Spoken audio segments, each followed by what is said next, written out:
तो हेलो मेरे प्यारे स्टूडेंट्स, क्या हाल चाल। उम्मीद है आप स्वस्थ होंगे, मस्त होंगे और आपकी पढ़ाई एकदम शानदार तरीके से चल रही होगी। तो स्वागत है एक बार फिर से क्लास 12th के फिजिक्स में। तो चैप्टर नंबर 4 हम पढ़ रहे हैं। तो हमने धारामापी को क्या किया, अमीटर के रूप में रूपांतर कर लिया था। आज हम पढ़ने वाले हैं धारामापी का वोल्टमीटर के रूप में रूपांतर। तो धारामापी को वोल्टमीटर के रूप में रूपांतर और त्रिज्य चुंबकीय क्षेत्र के बारे में आज हम डिटेल के साथ चर्चा करने वाले हैं। तो वीडियो में एंड तक बने रहेगा। तो आइए शुरुआत करते हैं। सबसे पहले धारामापी को वोल्टमीटर में रूपांतर कैसे करते हैं। मान धारामापी का वोल्टमीटर में रूपांतर, वोल्टमीटर होता क्या है आखिर में। वोल्टमीटर जो है हमारा क्या होता है, एक ऐसा उपकरण होता है जिसका प्रयोग हम वैद्युत परिपथ में दो बिंदु, मान लीजिए ये दो बिंदु हैं, इन दोनों बिंदुओं के बीच क्या करते हैं हम, विभवांतर यानी V का मान क्या करने के लिए, ज्ञात करने के लिए हम प्रयोग करते हैं।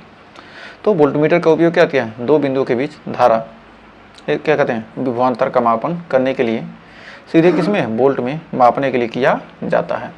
तो धारामापी को हम वोल्टमीटर में कैसे क्या करेंगे, कन्वर्ट करते हैं। धारामापी को मान लीजिए हमारा ये क्या है, गैलोनोमीटर है, ये हमारा गैलोनोमीटर है। इसको क्या करना, हमको वोल्टमीटर में बदलना है। इसको वोल्टमीटर में बदलने के लिए इसमें क्या करेंगे, श्रेणी क्रम में हम क्या करते हैं, उच्च प्रतिरोध का क्या करते हैं, उच्च प्रतिरोध क्या कहते हैं, जोड़ देते हैं। श्रेणी क्रम में क्या कहते हैं, उच्च प्रतिरोध जोड़ देते हैं। और जो हमारा क्या बनता है, जो परिपथ बनता है वो हमारा क्या कहलाता है, वोल्टमीटर कहलाता है। तो आइए इसको देखते हैं। तो सबसे पहले हम वोल्टमीटर होता क्या, सबसे पहले इसको डिफिनीशन लिखते हैं। वोल्टमीटर एक वोल्टमीटर एक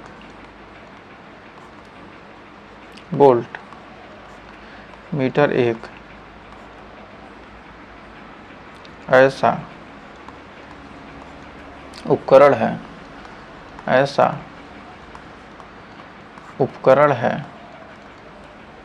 जिसका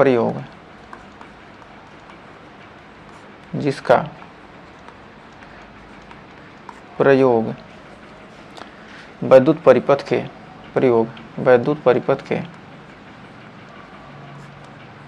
वैद्युत परिपथ के दो बिंदुओं के बीच, परिपथ के दो बिंदुओं के बीच, वैद्युत परिपथ के दो बिंदुओं के बीच वैद्युत विभवांतर का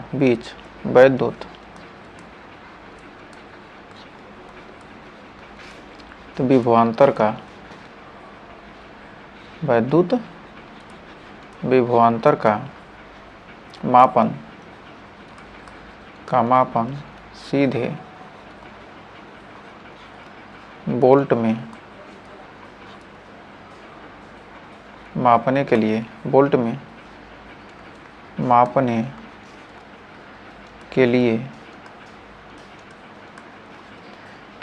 किया जाता है,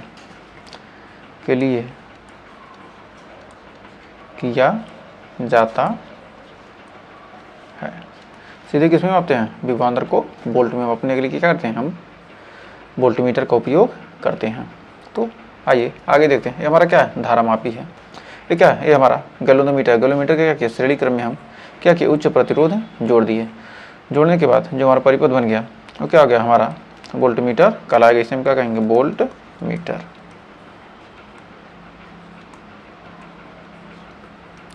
कह सकते हैं कि धारामापी को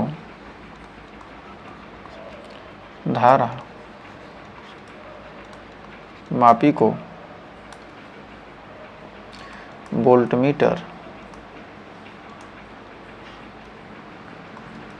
में बदलने के लिए धारामापी को वोल्टमीटर में बदलने के लिए एक उच्च प्रतिरोध को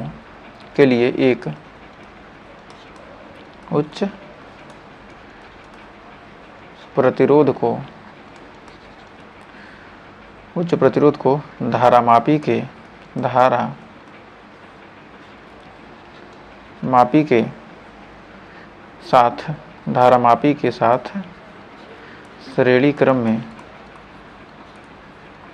श्रेणी क्रम में जोड़ देते हैं।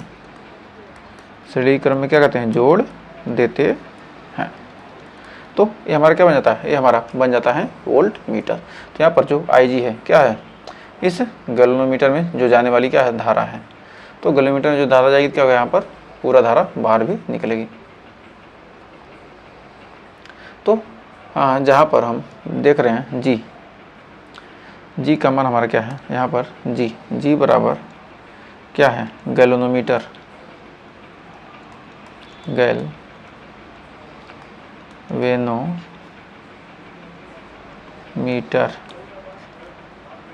यानी कि धारा मापी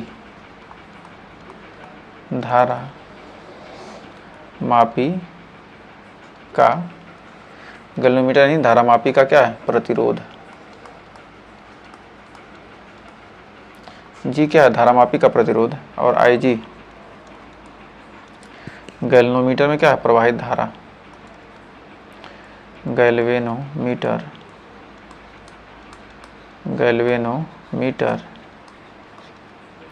में प्रवाहित धारा। गैल्वेनोमीटर में क्या है, प्रवाहित धारा क्या है, IG हमारा है, और R यहाँ पर क्या है, उच्च प्रतिरोध, जिसको हम क्या करें, श्रेणी क्रम में जोड़ रहे हैं। R हमारा क्या है, उच्च प्रतिरोध,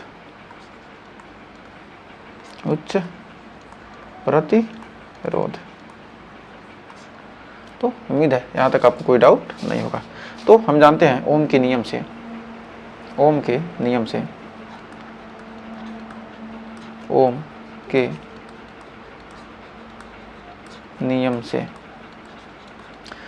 नियम से V बराबर क्या होता है, हमारा IR होता है। तो V बराबर होता है I मतलब क्या है, IG। R का मतलब क्या है, जब श्रेणी क्रम में प्रतिरोध क्या होते हैं, जुड़ जाते हैं। तो R प्लस कितना, G। तो हमारा V अपान IG बराबर हो जाएगा V अपान IG बराबर R प्लस G। तो हम जानते हैं, यहाँ लिख सकते हैं V अपान IG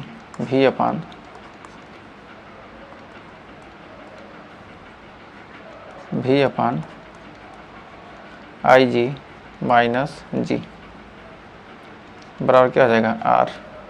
तो हमारा R बराबर हो जाएगा V अपान IG माइनस G। ये हमारा क्या हो जाएगा, निकल कर आ जाएगा हमारा फार्मूला। तो V बराबर V अपान IG माइनस G।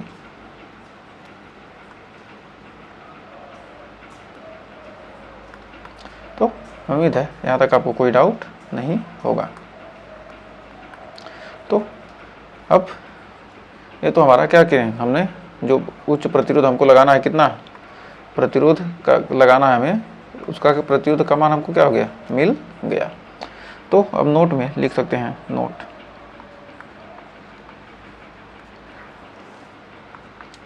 यहाँ पर नोट हम लिखेंगे, आदर्श वोल्टमीटर के लिए क्या होना चाहिए, प्रतिरोध का मान क्या होना चाहिए, अनंत होना चाहिए। आदर्श वोल्टमीटर के लिए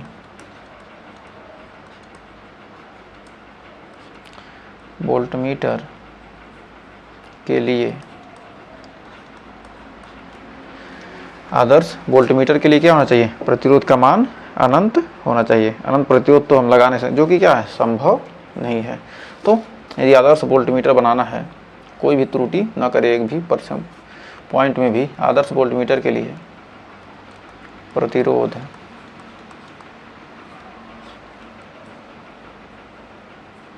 अनंत होना चाहिए। प्रतिरोध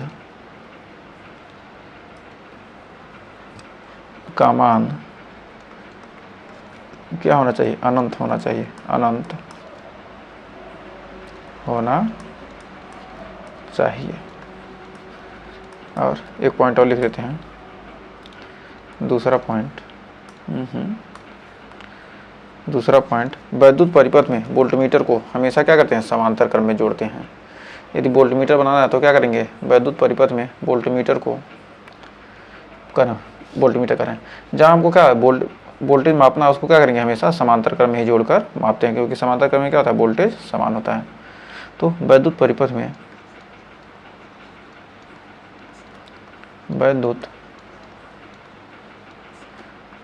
में वोल्टमीटर को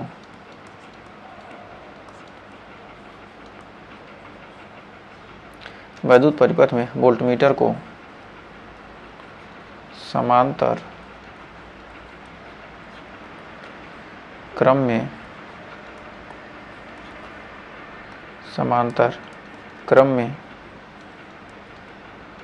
जोड़ते हैं। वैद्युत परिपथ में क्या कहते हैं, वोल्टमीटर को क्या कहते हैं, हमेशा समांतर क्रम में ही क्या करते हैं, जोड़ते हैं। तो उम्मीद है यहाँ तक आपको कोई डाउट नहीं होगा।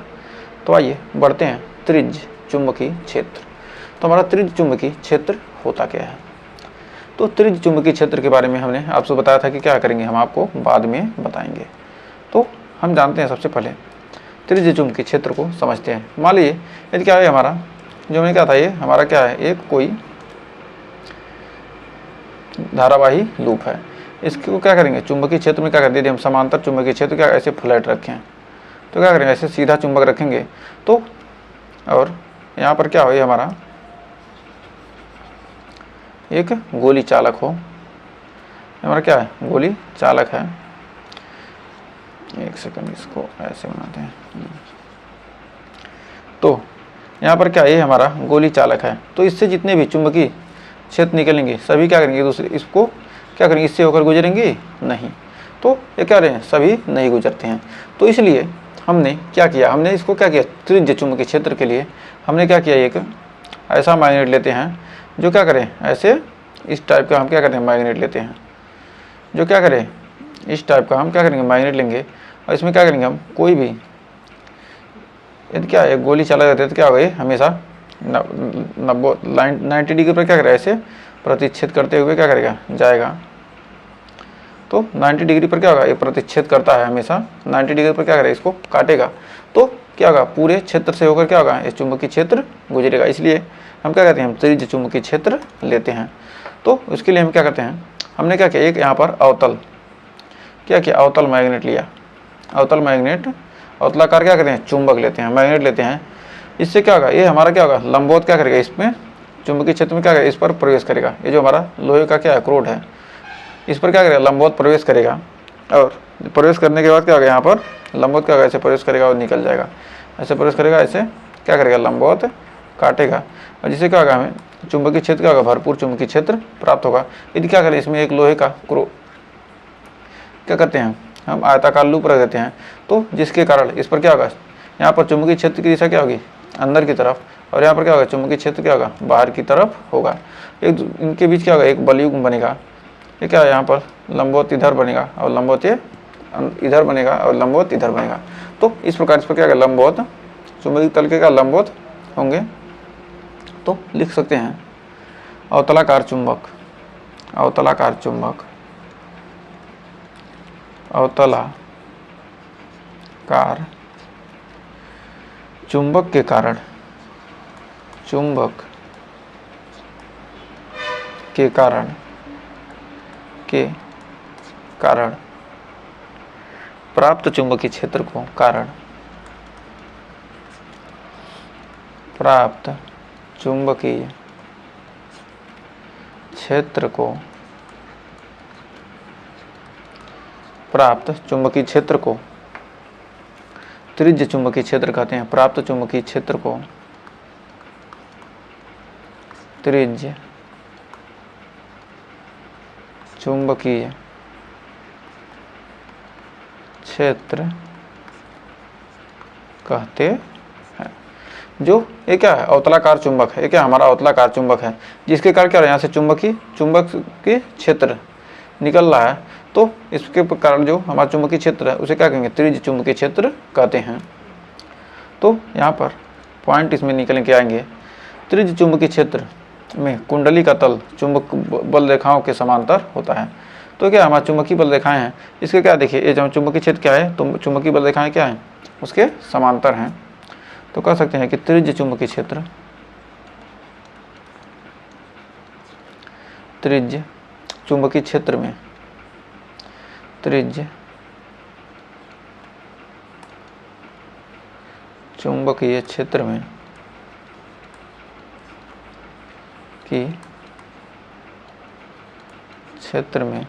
इसमें क्षेत्रफल वेक्टर देखेंगे क्या होगा, लंबवत होगा। ये क्या होगा 90 डिग्री, इसका क्षेत्रफल वेक्टर लिखेंगे इसका, तो क्या होगा लंबवत बाहर की तरफ होगा।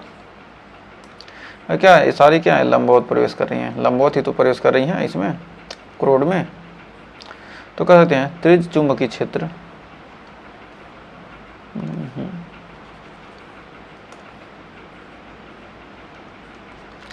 त्रिज्य चुंबकीय क्षेत्र में कुंडली का तल,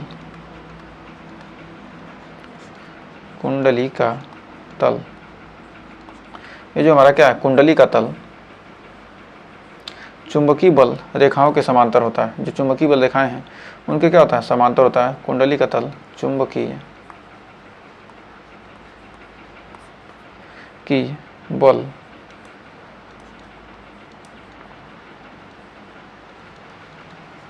रेखाओं के समांतर होता है। फिर एक दो पॉइंट और हैं उसको लिख लेते हैं। फिर अगला क्या रहा है ए यानी क्षेत्रफल वेक्टर व चुंबकीय क्षेत्र, क्षेत्रफल वेक्टर और चुंबकीय क्षेत्र क्या है, इधर हमारा क्या है यहाँ पर अंदर की तरफ, यहाँ पर क्या है बाहर की, यहाँ पर क्या बाहर की तरफ और यहाँ पर क्या है अंदर की तरफ, दोनों के बीच के क्या क्षेत्रफल वेक्टर और चुंबकीय क्षेत्र। चुंबकीय क्षेत्रफल वेक्टर इधर है और चुंबकीय क्षेत्र इधर है, तो क्या होगा इनके बीच क्या होगा कोण 90 डिग्री का बनेगा। तो यहाँ पर क्षेत्रफल वेक्टर और चुंबकीय क्षेत्र ए व बी हैं कि बीच के वेक्टर ए और बी के बीच का कोण वेक्टर बी के बीच का कोण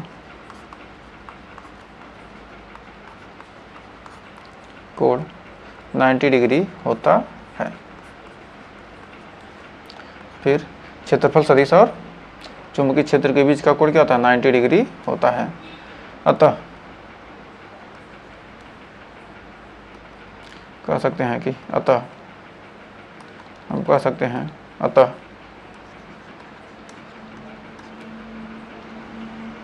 जब कुंडली को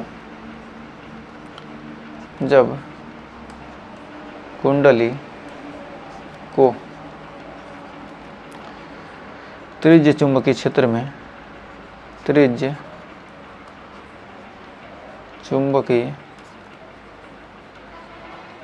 में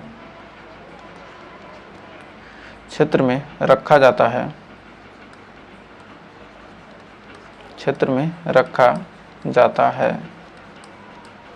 तब जब क्या करेंगे कुंडली को त्रिज्य चुंबकीय क्षेत्र में क्या कहते हैं रखा जाता है, तब चुंबकीय क्षेत्र में रखा जाता है तब थीटा बराबर क्या होता है 90 डिग्री होता है।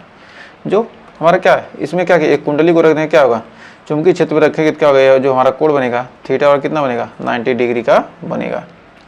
तो यहाँ तक हमें उम्मीद है आपको त्रिज्य चुंबकीय क्षेत्र में आपको कोई डाउट नहीं हो। क्या हमारा अवतलाकार चुंबक है, ये क्या कर रहा है इससे जो चुंबकीय क्षेत्र क्या होगा लंबवत प्रवेश करेगा, जिससे क्या होगा ये पूरे क्या होगा पूरे क्षेत्रफल को क्या करेगा काटेगा।